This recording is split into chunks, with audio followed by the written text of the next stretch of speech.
Hello everyone, আসসালামু আলাইকুম। কেমন আছেন সবাই? আশা করি সবাই ভালো আছেন। আমি আলহামদুলিল্লাহ অনেক ভালো আছি। বেশ কিছুদিন ধরে দেখতে পাচ্ছেন গোল্ডেন লাইনের পরে অনেক গাড়ি যুক্ত হয়েছে, যেমন সাকুরার কাছে কিছু গাড়ি কিনা হয়েছে এবং তারা কিন্তু ঈদের আগে নতুন কিছু আসতে চলেছে।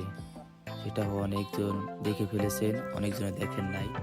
ইনশাল্লাহ খুব তাড়াতাড়ি দেখতে পারবেন যে তাদের বহরে কিছু একটা যুক্ত হচ্ছে।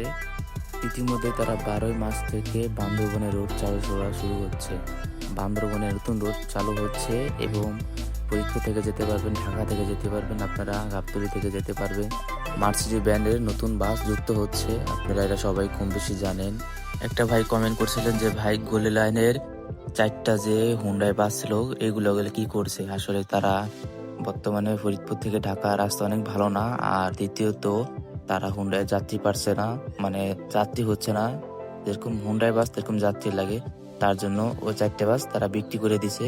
বিক্রি করে তারা ঈদের আগে নতুন কিছু আসতে চলেছে, মানে এটা আপনারা ভেবে রাখেন।